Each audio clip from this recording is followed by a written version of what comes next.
Hello and welcome, Mr. Tony Cascarino. Hey, Dave. Tony, how does it feel to be spoken about as a footballing legend? Well, I think it's nice, but I don't I don't consider myself a legend. I've always been pretty humble. Look, I come from a pretty modest background. I'm a local boy. My dad's out of the Elephant and Castle. My mum's out of Orpington in Kent. And I just sort of, I feel I was lucky in lots of ways to play football at the smaller level, the lower level, and at the very top. And it was really probably, I had some great highlights of my career in the days, certainly with Gillingham, Millwall, and they were just great memories. Mm. Who or what inspired you to be a footballer? Kenny Dalglish. I followed Millwall as a kid. My dad used to my dad was a Chelsea fan, and he used to go up to Stamford Bridge, and he used to stick me in the back of the car, and we used to go past Millwall. And when it was on the Saturday and we see Millwall at home, I see all the fans. I used to always say to my dad, "Why don't you take me to that stadium, Dad? Why can't we go there? It's closer to home." And he said, "Because I'm a Chelsea fan and I want you to come." So, okay, and I went, and I then started to go on my own to Millwall and went regular, and it was my club. But like every school boy in the playground, I wanted a team to brag around, so it was my second club was Liverpool. I just thought they were a fantastic team, and I thought Kenny Dalglish was the best player when I was a kid, and I used to pretend I was him, although I had nothing like him except for a big arse. Me and him had a big arse together. But that was the main reason. That was the main reason. I can't remember the question. I think you've answered it in some way. I can't remember the question. The question was who or what inspired you to be a footballer? Kenny Dalglish. Yeah, it was Dalglish, but most kids dream of being a footballer, and I never thought I was going to be good enough. So although I loved the game, I was always thinking, well, I might make non-league, and that was it really. How did the move to Gillingham come about? I was playing for. I quit football at the age of 16, 17. I stopped playing. I'd had a few trials with clubs and failed and got disillusioned. I was 6'1", but skinny as a rake. I had no strength, and I sort of got bullied in the trials and didn't really impress. So I gave up football for 2 years, which is very rare. I didn't kick a ball. Didn't play it. Saturdays, Sundays, went and did hairdressing, purely because of the girls. There were some fantastic girls I worked with. I had the time of my life. I used to go to all the clubs, the gay clubs with all the girls. I used to think, how these men used to go to clubs go and hunt girls down. All the girls were at the gay clubs. They were there for it, and you had no competition. I thought, this is a dream. You had a niche. Yeah, this is like a naughty kid in the sweet shop. It's like, well, all the sweets are there, but a lot of these guys don't eat chocolate.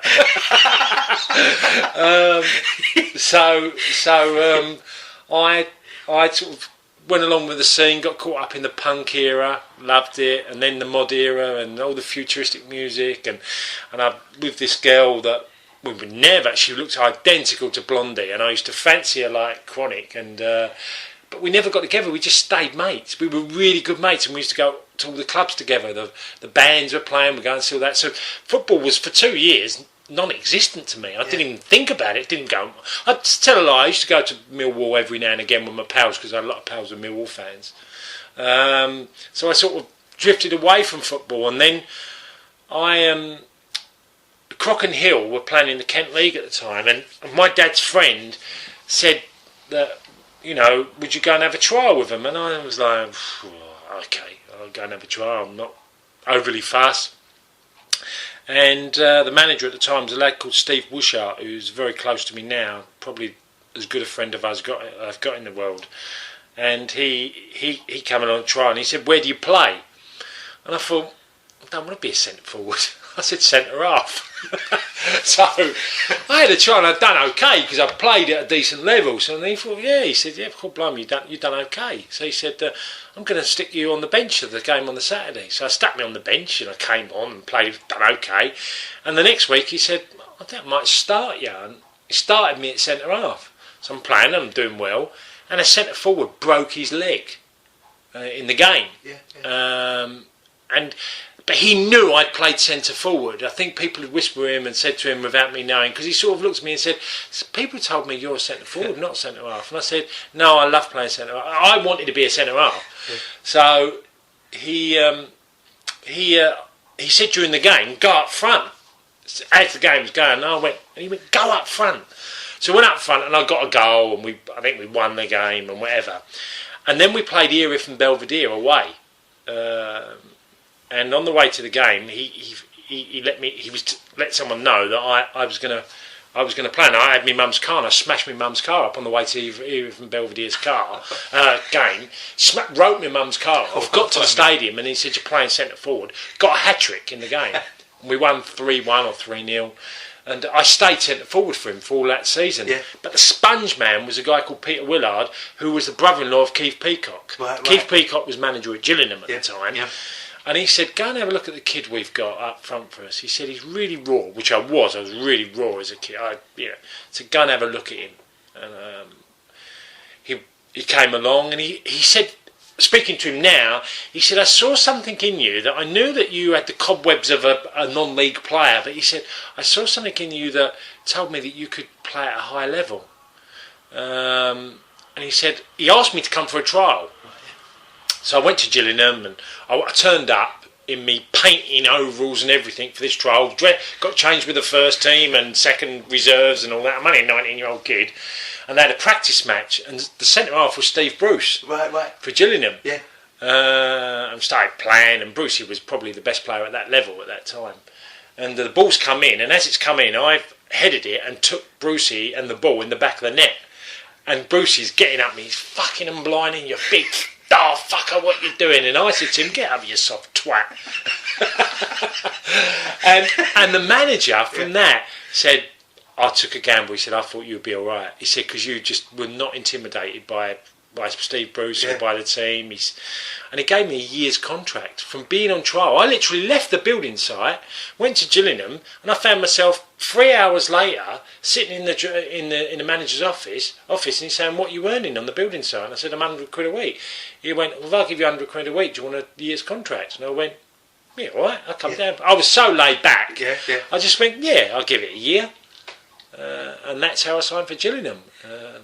So it was really brief, and I went there just thinking, like I did in previous trial, I thought, I'll give it my best shot and go and work out and back off home. Yeah.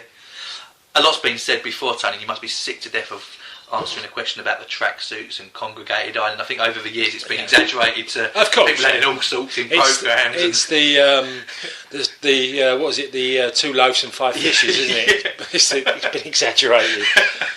Did you feel under pressure transferring for such a huge transfer fee? No, what it was about was the fact that Gillingham, I wasn't under contract with Crocken Hill. Yeah. Okay. So Gillingham, as a gesture, they knew they didn't have to pay money for me. So they said to Crocken Hill, because Crocken Hill said, yeah, you can go, and I was only registered to the end of the season, so there was no way they could command anything for me. So that Gillingham said, look, what we'll do is we'll give you a load of equipment for the club. The club had nothing. Yeah. So, from bibs, tracksuits, training, they got a good few grand's worth of gear, which was appreciated by Crocken Hill. And of course, the story went that it was sold for tracksuits, which it was not really. It was done as a gesture by Gillingham to Crocken Hill. Excellent. What were your first impressions of Gillingham? I loved it. I found myself going into a dressing room and sitting with all kids my age, the apprentices that are turning pro, and they're wondering whether they're getting contracts, and I've just been given a year, and they were the most negative, moany bunch, and I'm thinking they were actually, was a few envious of me that I just signed for a year. Yeah. So I actually realised, I actually thought, I'm playing football here, this is a job, and I've been on the building site, doing the London Barrier, getting up at 6 in the morning and getting home at 8 at night, and these guys are moaning about having to train, and I was like, I was so positive, and yet there was negativity all around me, and I thought, they don't know how fucking lucky they are, this lot. Yeah. So I had this in my head that I ain't going back, and a lot of these kids who I was with, who might make it, might not make it, they didn't know what the real world was about. They didn't know what going to work was. Yeah. And I'd done 2 years or 3 years of not only hairdressing, but I had sort of a year on the building site doing it. God, it was the horriblest thing I ever done in my life. It was, I was thinking I'm going to do this the rest of my life. Building. I hated it. So I knew how horrible the outside world could be, and I had all these sort of stereotype footballers thinking, moaning about it. So I had an advantage in some ways. Yeah. I knew what was happening in the real world, and I just loved it. And I think the enthusiasm that I brought, the manager even enjoyed it more. Because I signed, and 2 weeks later I made my debut for Gillingham at Burnley, and got man of the match, and it was like. It was just a roller coaster ride that I sort of got caught on, and it just was getting better and better. Is it true that debut come after a large wimpy with a? No, that's not. Again, it's these stories. Burnley was my first away game, and then we played on the Tuesday or the Wednesday night midweek at Burnley, and we lost 1-0, but I played really well and got a lot of rave reviews about how well I played. And then we had Chester away on the Saturday. And I wasn't very well leading up to the game. I had a bad stomach, and I the runs and all things like this. So I was a bit iffy. I played the game, but I didn't feel right at all. And the manager knew I wasn't physically right. Then we played Wimbledon. We had a midweek game at home, which I was sub, but don't think I came on. And then we played Wimbledon on the Saturday. And on the Friday, the board went up. And in them days, it was 2 subs, and I was 14th man, which meant I had to come along, and if no one was right, I would be, picked in if someone went down overnight. So I was 14th man, and I knew I was. So I got the train down to Gillingham, because I didn't have a car at that time, and got the train down. And I think our meeting was 1:45, and I arrived at Gillingham at 1:45. And I got out the station, and I thought, what am I going to do for now? I don't want to get there too infused to get there early. So, and I saw the Wimpy, and I thought, I'm not playing today, I might as well have Wimpy and chips. So I went in the Wimpy, I had double Wimpy and chips, and then I had a Knickerbocker Glory to wash it down.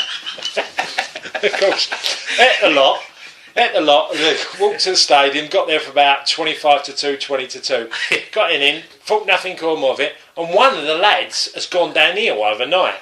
So now I find out I'm sub, so all I'm thinking, oh my God, I've had Wimpy and chips, I've got to be sick, I've got to make myself sick, it's on my stomach and all this.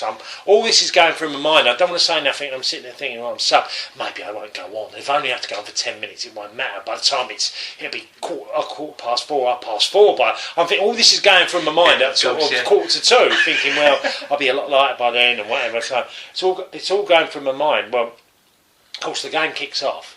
15 minutes into the game, Dean White gets involved in a tackle, and he has stitches a big open gash there. So I'm thinking, Wimpy. All I'm doing is thinking Wimpy and chip. Of course, I go onto the pitch, and cut a long story short, we won 6-1, and I got the 6th goal, and I made about 2 or 3 of the goals. And I kept coming in afterwards. I didn't say anything to anyone. I kept thinking, bloody hell. But of course, the downfall in the story is that I kept thinking that that's the perfect pre-match meal with Wimpy and chips. I soon got back to realising it's not the way to prepare for a game. Yeah. So that was a superstitious side of you thinking you have to keep it going. It was really weird, but it was one of them mad moments that it was typical me to do something really stupid at the wrong time.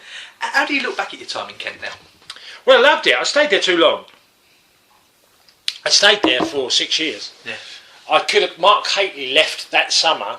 I had a fantastic end to the season. Before the end of that first season I played, I got signed a new 3-year deal. And Mark Haitley left Coventry. I went to AC Milan, and Coventry came in for me and offered $200,000 for me. Yeah. Now, it was probably too early, but looking back, I stayed 6 years in that level football, which I had my ups and downs. I didn't move forward quick enough as a footballer, and that was a lot to do with the way I lived my life, because I was a very unprofessional. Like I said, the Wimpy and chips, I was just unprofessional at certain times in my career. So it was a great period and a lot of sadness that I didn't get promoted with Gillingham. A fantastic experience, but when Millwall came in, it was my club as well, Millwall, and they were a division